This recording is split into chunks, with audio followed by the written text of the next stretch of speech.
मेरे सभी वैज्ञानिक साथी, प्रशासनिक अधिकारी, मेरे साथ मिलकर काम कर रहे किसान प्रतिनिधि, उपस्थित सभी मेरे देश के सबसे प्यारे और न्यारे किसान भाइयों और बहनों, आप सभी को विश्व दिवस की हार्दिक शुभकामनाएं।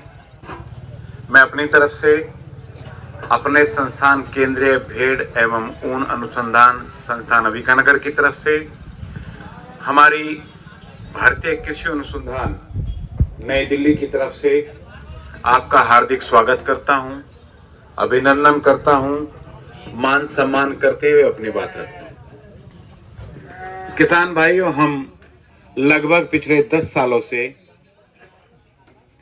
आपकी आजीविका कैसे बढ़े, कैसे आपकी आमदनी जो हाल फिलहाल चल रही है इसमें तरक्की हो, कैसे आप उन्नति करें, कैसे आप प्रगति करें, इसके लिए आपके बीच पिछले लगभग 10 साल से काम कर रहे हैं।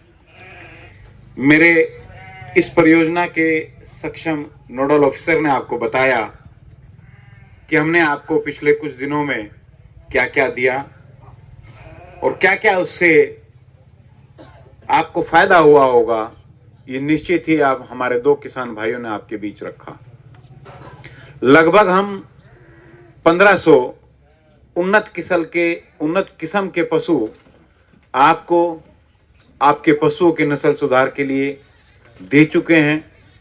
निश्चित ही उन उन्नत नस्ल के पशुओं से आपके पशुओं की नस्ल सुधरी होगी और आपको आमदनी हुई होगी। हमारे किसान भाइयों ने बताया कि जो पशु आपको 5 से 7 हजार की आमदनी देते थे, लेकिन हमारे जुड़ने के बाद, हमारी तकनीकियों का प्रयोग करने के बाद, हमारे वैज्ञानिकों ने जो नवाचार आपको बताए उनके बाद आज वो पशु 20 से 21 हजार आपने बताया। निश्चित ही हमारे संस्थान की योजनाएं, हमारे प्रयास सफल होते दिख रहे हैं। आज यहाँ कैड फाउंडेशन के अधिकारी हैं, मैं उनसे सहयोग चाहूँगा क्योंकि डॉक्टर शंकर खिचड़ साहब यहाँ रहे हैं। वो यहाँ की परिस्थितियों से, वो यहाँ की आवश्यकताओं से भली भांति परिचित हैं। मैं चाहूँगा कि वो हमारे लिए कुछ वॉलंटियर यहाँ चुनें जिनके माध्यम से हम सही किसानों का, सही बेनिफिशरीज का चुनाव कर सकें, ताकि वो किसान हमारे ही जैसे संस्थान खड़ी कर सके। आपने कहा कि यहाँ कुछ किसान हैं जो 150 से 200 बकरी का व्यवसाय कर रहे हैं। मैं आज ही ऐसे किसानों को गोद लेने का आह्वान करता हूँ।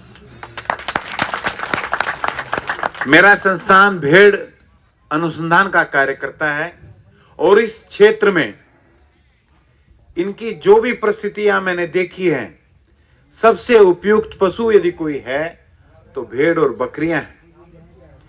ये बिना खर्चे के पशु हैं। आप इनको पालकर बहुत कम खर्चे में अपना कर्जा दूर कर सकते हैं। ये वो पशु हैं जो आपको वर्ष भर रोजगार दे सकते हैं। एक गाय भैंस पालने से अच्छा है आप 25 से 30 भेड़ बकरियां पालें।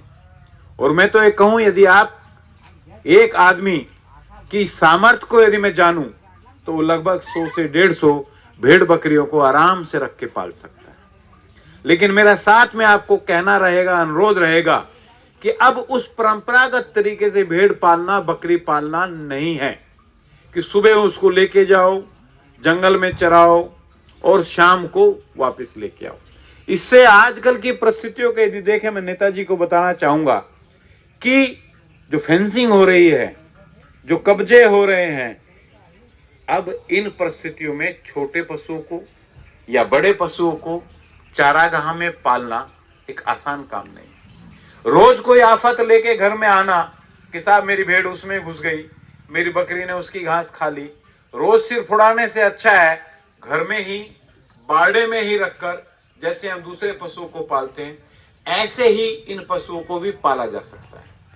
हमारे बहुत से प्रयोग हुए हैं, बहुत सी परियोजनाओं के परिणाम हैं कि आप यदि बाड़े में रखकर भेड़ बकरियों को पालते हैं, 1 रुपए का खर्चा करते हैं तो 3 रुपए की आमदनी आपको होती है।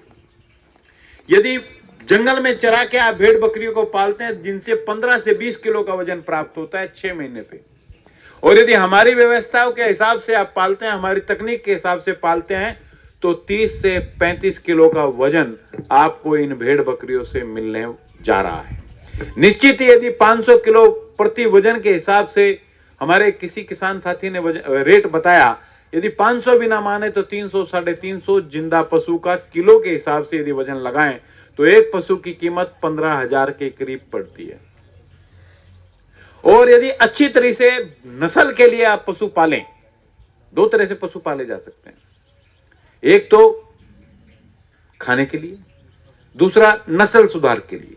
यदि आपने साल में 3 पशु अच्छे नस्ल सुधार के लिए, ब्रीडर बोलते हो आप लोग, पता नहीं क्या बोलते होंगे, हम हिंदी और अंग्रेजी कई बार शब्द एक जैसे लगते हैं, जिनसे नस्ल सुधार का काम किया जाता है वो ब्रीडर होते हैं। वो 20 से लेके 50,000 तक की कीमत आपको मिल जाएगी। और मैं याद दिलाना चाहूंगा आप लोगों को कि हमारे कुछ समाज के तबके ऐसे हैं जो किसान हैं, तीसरी मंजिल पे रख के किस पशु को पालते हैं, उसकी रेलिंग कर लेते हैं, वहां पे भेड़ पालते हैं और बकरी पालते हैं, और एक मौके पे लाके बाजार में 2 से 2.5 लाख रुपए तक का आपका पशु आराम से बिक जाता है। तो आपको बाजार की व्यवस्था को देखते हुए, बाजार की आवश्यकता को देखते हुए अपने व्यवसाय करना है। यदि इस क्षेत्र की बात करें तो यहाँ का पशु, यहाँ का आदमी जो है, यहाँ का जो ग्रामीण है, यहाँ का जो मेरा आदिवासी भाई है, वो ज्यादा साधन संपन्न नहीं है। इस क्षेत्र में अच्छी गाय भैंसों के मुकाबले अच्छी भेड़ बकरियों को पाला जा सकता है। तकनीकी देने का काम, प्रशिक्षण देने का काम हम और हमारे साथ काम कर रहे कैड फाउंडेशन का है, कृषि विज्ञान केंद्र का है। आप लोग मन बनाएं कि आपको करना क्या है, और मन भी इस तरह की गोष्ठी से बनता है। यदि मैं भेड़ की तारीफ कर रहा हूं तो कोई लोग भेड़ पालें, यदि मैं बकरी की तारीफ कर रहा हूं तो कुछ लोग बकरी पालें, कुछ लोग खरगोश पालें, कुछ लोग मुर्गी पालें, कुछ लोग सब्जी का व्यवसाय करें। आप लोग अलग अलग चीज करेंगे तो बाजार में डिमांड बनी रहेगी। यदि एक ही जैसा व्यवसाय करेंगे, सब भेड़ पालेंगे, तो बिकने में दिक्कत आएगी। कोई बकरी ढूंढेगा, बकरी पालने वाला तो रहा नहीं। तो आप लोग अलग अलग अपने संसाधनों को देखते हुए अपना व्यवसाय करें। और यदि साधन संपन्न किसान है तो वो किसान भेड़ भी पाले, बकरी भी पाले, खरगोश भी पाले, मुर्गी भी पाले, सब्जी का भी काम करे। तो ये इंटीग्रेटेड जो व्यवस्था है, ये आपको कोई न कोई यूनिट, कोई न कोई इकाई आपको फायदा देगी। जरूरी नहीं है हर चीज सफल हो, लेकिन यह पक्का है कि आपके प्रयास से कोई चीज विफल नहीं होगी। ये छोटे पशु कहने को छोटे हैं, लेकिन जो इनको पालता है ये इनको छोटा नहीं रहने देते, वो उनको ये मोटा कर देते हैं। ये 5 सितारा पशु चलते फिरते बैंक हैं। गाय भैंस को आवश्यकताओं पे बेचना मुश्किल काम है, लेकिन छोटे पशुओं को, भेड़ बकरियों को, खरगोश को जब चाहो बेच दो। घर में मेहमान आया हुआ हो तो दावत करनी हो तब भी काम आ जाएंगे। बड़ी दावत करनी हो तो एक और बेच दो। घर में जो लड़की आई है उसको विदा करना हो, 5-7 हजार 10 हजार रुपए की जरूरत है तो एक भेड़ बकरी को बेच दो। घर में इतनी तो जरूरत होती है। और मैंने जब किसानों के बीच बैठ के बात की, उन्होंने बताया साहब हमने 20 भेड़ बेची थी, लरडी बोलते हैं हमारे यहाँ, तो ये मकान बनाया। 30 बेची तो इस छोरे का ब्याह कर लिया, और नहीं तो खाद बेच के और बच्चे बेच के बच्चों की फीस का इंतजाम कर लेते हैं। एक किसान ने बताया साहब मैंने 13,000 की बकरी बेची, मेरे पास 65 आदमियों का परिवार है, 1 साल की चीनी का खर्चा एक बकरी बेचने से निकल गया। इस तरह की इकोनॉमिक्स आपके बीच से निकल के आती है। आप लोगों को सोचना है कि कौन सी चीज फायदा कर सकती है। मैंने आपको बता दिया कि फायदा उससे ज्यादा होगा जो हमसे कुछ ना मांगे। तो भेड़, बकरी, खरगोश, मुर्गी, ये 4 पशु ऐसे हैं आपसे ज्यादा कुछ नहीं मांगते। यदि बकरी की बात करें, यदि उसको जंगल में छोड़ दो, मोहल्ले में छोड़ दो, किसी का घास खाएगी, किसी का फूल खाएगी, किसी गोभी पत्ते खाएगी, लेकिन शाना इतना दूध आपके यहां आके देगी। ऐसी मुर्गी खाएगी पड़ोसियों का, अंडा आपके यहां देगी। तो ये वो फायदे की चीजें जिनको आपको पढ़ना है, है माता जी, देखना ना मुर्गी ऐसी है ना, उधर खा के आएगी अंडा अपना देगी। पशु पहचानता है कौन मेरा मालिक है।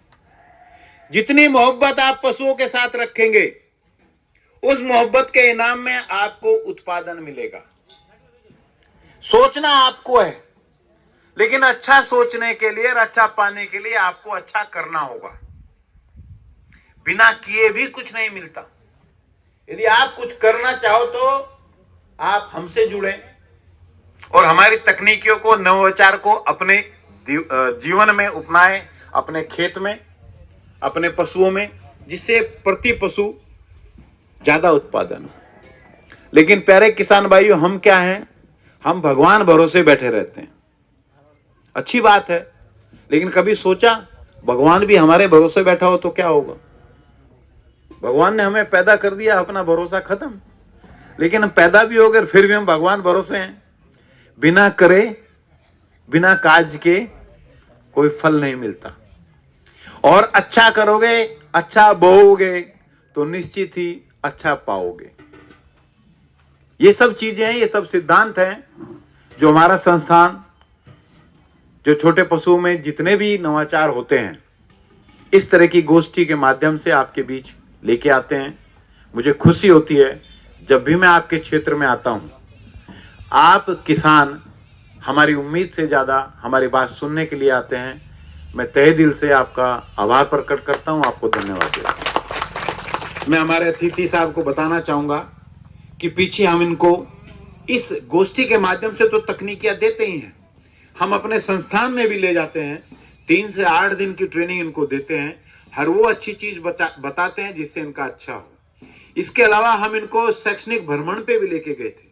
शायद कुछ किसान इनमें से होंगे जिन्होंने सेब को कभी फल की रेडी पे देखा होगा और वहां पे इन्होंने सेब के फल देखे थे, पेड़ से तोड़ के खाए। हमने 5 राज्यों का इनको शैक्षणिक भ्रमण कराया और एक तरह से तीर्थ जो विज्ञान के क्षेत्र में कहे जाते हैं, Haryana agriculture university, Punjab agriculture university, NDRI, IRI, कृषि विज्ञान केंद्र बजौरा, हमारा संस्थान। इसी तरह से बहुत से संस्थान जो भेड़ बकरी खेती, मुर्रा, भैंस के संस्थान में भी आप गए थे, क्योंकि गए आप थे, याद मुझे करना और बताना पड़ रहा है। अच्छा लगता है, यदि आप बताते तो ये शायद ज्यादा विश्वास करते।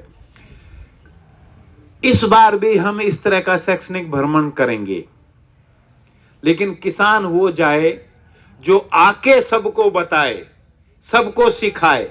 सबको ले जाना संभव नहीं होता। मास्टर एक ही होता है, बाकी सब विद्यार्थी होते हैं। और ज्ञान ऐसी चीज है इस हिंदुस्तान में नहीं, विश्व में, ज्ञान को जितना बांटोगे उतना बढ़ेगा। और कोई चीज ऐसी नहीं है जो बांटने से बढ़ती हो, सारी चीज घटती है। ज्ञान को जितना बांटा जाएगा उतना बढ़ेगा। तो किसान भाइयों, आप यूं ही संस्थान से या हमारे जितनी भी टेक्निकल इंस्टीट्यूट हैं, कृषि विज्ञान केंद्र हैं, या कैड फाउंडेशन है, या CSWRI है, या एग्रीकल्चर यूनिवर्सिटी है, या वेटनरी यूनिवर्सिटी है, आप इनसे जुड़े रहें। आज भी हम लोगों ने 30 किसानों को छांटा है, जिसको हम 5 पशु दे के जाएंगे। और आप देख लें उन पशुओं का और आपके पशुओं का वजन और शरीर भार अलग है। अब इनको आपको बीज की तरह रखना है और बीज को बीज के रूप में बेचोगे तो आपको ज्यादा फायदा होगा। और बीज कैसे बनाना है? अच्छे माता पिता या अच्छे पशुओं से बच्चे जनना, खेत से अच्छी फसल को चयन कर उनसे बीज बनाना। ये आप लोग सब लोग जानते हैं, क्योंकि मैं भी किसान हूं और मैं भी गांव से हूं। मैं मुझसे ज्यादा आप लोग जानते हैं। मैं पुनः आप सबका आभार प्रकट करता हूं। आप सबको आप ही के कल्चर के लिए जो विश्व आदि दिवस है, मैं अनुरोध करता हूं कि आप अपनी संस्कृति से जुड़े रहें। शहर में जो लोग रहते हैं वो संस्कृति से कट चुके हैं। हमारी जो कल्चर है वो गांव में है। और इस विश्व आदि दिवस की जो अभी हम लोग इस सप्ताह को मना रहे हैं, और जो हमारी भारत सरकार का जो मेरी माटी मेरा देश और मेरा अभिमान, ये जो प्रोग्राम है, इससे आप ज़्यादा से ज़्यादा जुड़ें और मैं आह्वान करता हूं कि एक पेड़ किसी न किसी बहाने सड़क किनारे या अपने घर में जरूर लगाएं। उस पेड़ पे चाहे फल आए चाहे ना आए, पेड़ लगाया हुआ हमेशा कुछ न कुछ आपको देके जाता है। फल का लगाएं तो फल आप भी खाएंगे। कई बार सिखाते साहब हम लगाते हैं चिड़िया खाती है। अरे चिड़िया की कौन सा रसोई है, उनके कोई बैंक नहीं है। चिड़िया हो, बंदर हो, तोते हो, इनकी कोई रसोई नहीं है। ये इधर उधर खा के अपना पेट भर लेता है, लेकिन एक पेट हमारे ऐसा है ये भरता ही नहीं है। बैंक भी हमारे पास है, वो भी नहीं भरते हैं। और किसी जीव जंतु का ना बैंक है ना कोई रसोई है, सब अपना पेट भरते हैं, आराम से सो जाते हैं। तो पुनः आप सबका बहुत बहुत धन्यवाद। हमारे अतिथि महोदय साहब ने समय निकाला, मैं इनका आभार प्रकट करता हूं और उम्मीद करता हूं कि आप इससे पहले कुछ मांगे, मैं यहीं से आश्वस्त करता हूं कि आप जो मांगेंगे वो हमारे द्वारा आपके किसानों को दिया जाएगा। एक शैक्षणिक भ्रमण हमारे संस्थान में हमारी तरफ से आप लोगों को कराया जाएगा, लेकिन हमारा संस्थान पशुपालन का है और पशु माताएं बहनें करती हैं पशुपालन का काम।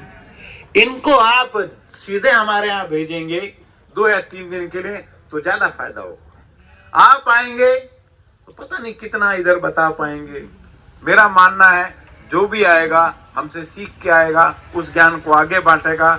बहुत बहुत धन्यवाद, सबको नमस्कार, जय हिंद। धन्यवाद सर।